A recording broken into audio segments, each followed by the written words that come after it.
Awa pali nkhani pano. Nkhani imene ndithu yabwera. Definitely okay kuti mwina mvike bwino. Tamia Ja anayankhula statement yoti inetu za mulunguzo ayi, za mulungu wanuzo ayi. Mulungu wa mipingo mwanumo ayi. Okay? So anthu anayankhula zambirimbiri anakuba kutukwana. Kwa pali mkulu wina ake wayankhula bwino kwambiri. Wapereka amene inenda kukonda strategy imene akugwiritsa ntchito. So timvere kenako ine I think ningopereka malangizo. Kumapetoko malangizo amene wapita kwa wina aliyense. Apita kwa Tamia Ja ndi anzake amene amakhulupirira amene akukhala Tamia Ja komanso ndi anthu ena onse amene ali amene lazipembedzo. Okay? Inetu za mulungu zanuzo ndi samandikhuze. Za mulungu zanuzo ndibe nazo ntchito. This is a statement which was made kuchokera kwa munthu wina wake amene zina lake sindikulidziwa. Koma that person ndingozuwa zokuti iyeyo is attracted to the same gender. That person belongs to the LGBTQ. Right? Munthu amene manjira ina ndi lesbian kapena gay. What's the main problem here? My main concern is not whether the person is lesbian or gay. My main concern is the reaction of people and what the people were supposed to do. Ndaonapo anthu ena ake amutana kumutukwana ayi wechitsiro eyo makuti ena mina ndaonapo ma live ena ake kuti anthu paka nachita kulusa kunazo kuti asamutani asamugwire. So however, if you ngati mukufuna zokuti mufalitse uthenga wa Mulungu, zinthu zolawika ziwiri sizipanga yolondola. Never. You can never see two wrongs making a right. Kuti muonesese munthu amene just statement yake ija mene waipangira ine I probably believe that that person akukhulupirira zoti kunja kuno kuli Mulungu, and that person chifukwa chokuti no mawu a Mulungu kapena Mulungu amalesa ntchitidwe ogonana amuna khawukha kapena akazi okhawukha, ndiyeno she's in denial. Akuona ngati njira yokhayo yozipangisa zinthu zimene zazikhala zolondola ndiyo kuti no akanezo kuti no Mulungu kulibeko. Chifukwa choti amene akulesa ntchitidwe mene jawo ndi ndani? Ndi Mulungu. Ndina akuona zoti akana zoti kunja kuno kulibe Mulungu kuti ntchitidwe mene jawo winesa winesa akhoza panga zimene akufuna. Chifukwa kuti no anthu tonse amene timakhulupirira zoti kuli Mulungu, we believe in objective morality. Yes. Objective morality munchichewa ndingane kuti chani timakhulupirira unazo kuti no pali ukulu wina wake umene umapanga determine chabwino ndi chani, chabwino ndi choyipa, ndipo ukulu umene ndi Mulungu. Pamene anthu ngati amene aja samakhulupirira in objective morality kuti no pali ukulu wina wake umene umanena chabwino ndi choyipa, amatanthauza kuti chimene chakusangalatsa chokhoza kutani ukhoza kuchita. Zimene twachita chawo ndi chimodzimodzi kuti munthu wakuba akunena zokuti chifukwa Mulungu akulesa kuba ndanizo kuti Mulungu kulibe ndi cholinga yoti aziba mwa free. Aziba mwakuti no palibepo any objective morality, palibepo ukulu umene ukubweretsa chani, umene ukubweretsa order, right? And the best way to react to that person, one, she's desperate. Tell her unena zokuti of course I should say it from my point of view, I'm Muslim. If I had a chance to talk to her, I would have told her unena zokuti don't deny yourself, don't be in denial.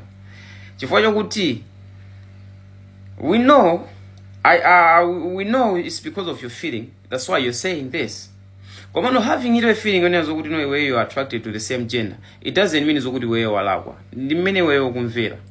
Komano ngati wagona ndi same gender, kulakwa kuja kuli pamenepo. Right? Ndi chimodzimodzi ali ndi feeling yokuti ukufuna. Ndi chimodzimodzi unazo kuti ineyo ndi chimodzimodzi unazo kuti umafuna kuti utani, umafuna zokuti ukabe. Yes. Ndikunena zokuti Mulungu kulibeko ndi cholinga chokuti wewe uzikhala ungodani ukuba mopanda chokulesa china chilichonse. Chifukwa chokuti Mulungu jenda amene akulesa kubako. However, if she's claiming unazo kuti kunja kuno kulibe Mulungu, kutukwana so kupangisa zokuti yo jasinthe maganizo ake kuti unazo kuti kunja kuno kukhala kuli Mulungu, kumopyeza so kupangisa yeye kuti asinthe maganizo ake kuti kukhala kuli Mulungu, the best thing we have to do is to reason with her. Okay, you're saying kunja kuno kulibe Mulungu. Yes, let's give you a benefit of doubt. tatipasa evidence yoti kunja kuno Mulungu kulibe. Ifeso tikupasa evidence yoti kunja kuno Mulungu alipo. Tikatero, maybe we can punch in some sense in her.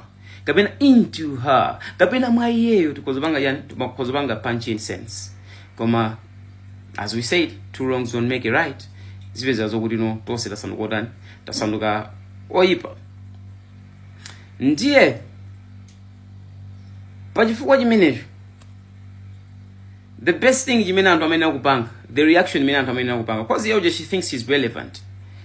Yet chimene timene akuchena chonazo kuti amapangidwa follow ndi anthu ambiri.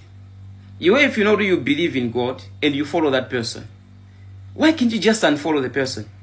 How can you follow somebody amene atakusocheresa instead of mwamuntu wana apena kumatani? Pange unfollow. There are a lot of people amene amagamba zinthu zanzeru amene mungati kupanga follow, amene amapanga zinthu zokhuzana zokonda Mulungu amene mungati kupanga follow. Just unfollow the person, rather than kumakhala kumavutika kumatani. Yes, zimene zanthu zoti kulibe Mulungu anamba kunena kalekale, even nthawi ya zitumika kalekale. So yeuji, she's just a slave of her own feelings. Right? She's praising her feelings. Mulungu yeuja ni ma feelings ake. Chifukwa chokuti Mulungu anatipasa ma feelings. Okubaja tu ndifuna kumwana balantina okuba ena ndo sabe futhi okubaja. Iwo aja ni mina mamvera, amamva bwino akaba. Uyu so amene attracted kwa munthu otani, kwa munthu mwamuna nzake kapena kazi nzake. Yeso amamva bwino, amamva bwino akakaza kuti no ali attracted kwanda kuti ajani, ala attract wapanga zimene zichazi. Koma pali anthu ena amene ali okuti nawso amalakalaka ali okuba amapanga zimene zichazi, amalakalaka chonchicha. Koma amadzilesa. Paliso anthu ena akhoza sokha ndi feeling ndende imeneyo je amakhala nayo, amazilesa. Chifukwa choti jani padziko pano Mulungu anatipanga for a test in order to worship him. Yet unazo kuti ifeyo tili pa mayeso, unazo kuti kuti ndakupasani ma feelings awo mungakwanise kupirira ndikupanga zimene ndakutumani. Yet ndiye zimene zoti until we turn, we start praising our emotions, our feelings than the creator who created those feelings. Right? Anakati unaisa asipanga mmene akufuni ifoti ni mmene akumvera. Ndibwezi ziko lino lisali bwino kuti ndibwezi ni mesi yayikulu. Because balanthu enake na zinthu zimene zamaita kuzitani amachita kuzilesa. So yeah, my brother or my sister, whosoever said this, kuti nokunja kuno zamuzama mkhuzi, don't be in denial. We understand that you have such feelings, but it shouldn't amount to the extent no Mulungu kulibe. No, that cannot be an excuse to make what you do credible. Mulungu is the source of morality. And what you do is immoral according to Mulungu. And we know, you said that to remove the fact that is immoral. Chifukwa yoti amene akulepheresa kuti okhale kapolo wawo waja no ma feelings ako ndi Mulungu. So iweyo Mulungu wako ndi ma feelings ako. Koma uli Mulungu weniweni amene anapanga ma feelings ako, amene akupangisa zona ngati kulibe wo Mulungu chifukwa ya ma feelings ako. So nkhani ndimene mwaimva mkulu walongosola bwino kwambiri. So malangizo apite kwa choyambiri lapita kuti apita kwa Tamia Ja. Tamia Ja kunena kuti mukumva kwa ine, if I'm wrong then I'll be corrected. If komano mukumvetsa kwa ine sikuti akukana zoti kuli Mulungu, no. Koma akunena kuti Mulungu wa mipingo mwanomo, actually in another video anazapanga clarify, Mulungu wa mipingo mwanomo omati mwakuti for example pali muyuda wina Zionist amakamba zoti mukamona munthu osakhulupirira Mulungu osamayandikira. Anyone who tells you I'm an atheist, don't ever speak another word with him. Don't ever go near him, because God cannot stand him. Yeah, mamumva amene. So Tamia Ja kwena ngati Mulungu wanu ali ngati amene yoyo Mulungu amene yoyo ndili fesiri kumufuna. You understand what I mean? So meaning kwena kuti iye uja akumayang'ana Mulungu kudzera mwa anthu amene akumutumikira Mulungu amene yoyo. So pene patamvana bwino. iye uja akumamuyang'ana mulungu mwa inuyo amene mukutumikira mulungu wanuyo amamudziwa mwa inuyo kuti inu mutani. You understand? Ine ngasi ndinu ambassadors, ndinu atumiki a mulungu wanuyo. Ndiye mulungu wanuyo iyeyo sakumutani, sakumufuna. Tamvani pamenepo. So malangizo opita kwa iyeyo ndinona kuti definitely ngakhale kuti at least halfway akubweramo fa amanena kuti mulungu ndi wachikondi, mulungu amafuna makuti. So mene nzoti angopanga just a little bit homework kuti iyeyo mulunguyo asamuyang'ane mwa anthu ma azikhala pakati iyeyo ndi mulungu wakeyo. Asamuyang'ane mulungu mwa anthu chifukwa anthu osali perfect, komanso ena amapanga represent mulungu molakwika. So actually so I mean it's okay. Komano I mean bank zopita kumeneko kwete. And the number malangizo opita kwa anthu amene kutumikira mulungu, kaukhala Mkhristu, kaukhala Islamu, kaukhala ndani, pali anthu amene mulungu samamudziwa bwinobwino mulungu wanuyo.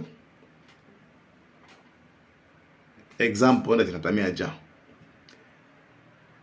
afunika kuona kuti mupange represent bwino mulungu wanuyo. Tamvani bwino, mupange represent bwino, mumuimire bwino, mumumirire bwino mulungu wanuyo chifukwa mukapanga chibwana.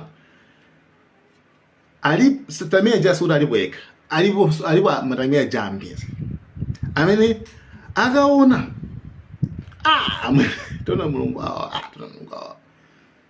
zimene zimachitika ndi nali yes, right? Olopanopa inu ndine sindingamufune mulungu ama Zionist, right? Omango like zimene kuzoka zimene kupapanga sindingamufune mulungu wawo amene mulungu amene ajawo okay akutona sankhidwa ndi mulungu amene aja sinziri mulungu wawo pene pake side straight. So nkhani ili pantano kuti mukamapanga represent mulungu wanuyo esesani kuti zoti musamapange zinthu zanu zoti anthu zagayikitsa mukamauza inuyo za mulungu wanuyo. Tamvanani popo. So ukhala Islamu, ukhala Mkhristu, ukhala koseko mabuku oseo kumeneko muli zinthu zachikondi, right? Muli zinthu zokonda anthu. Ndakupasani ka video kamene kali ka zana imene I think pamene Mkhristu ina malalikira ku Israel, pamene anamenya anali Chinese ndi anamuza kuti ndikupha, koma iye Wayankhula zankha kuti yani azankha kuti chiphunzitso changa, chikhulupiriro changa ine ndikukondabe. You understand? Akumunena tu munthu amene akumuzira kuti amupha Zionist. So munthu amene akona zoti ine za mulungu makuti I mean it's not sibwino kuti ubwere kutukwana sizima thandiza kana kalikonse. Anyway malangizo ambiri Mkuluyu wapereka kale, komabe ndimangofuata unikirana pene kuti at least ibe reasoning ndi yabwino, reasoning. You understand? Kukhala ndi apart from kuti chabwino easy uyu apapo alakwitsa komano how can you correct that person ndi anger, fury, ndi chani like kutukwana munthu like simungampange correct munthu mukupeza mukupanga annoying kwambiri, mumpangeso kuti iso akhaleso osokonezaso kwambiri kupasa mmene muganizira. You understand? So guys, ine malangizo ndorani.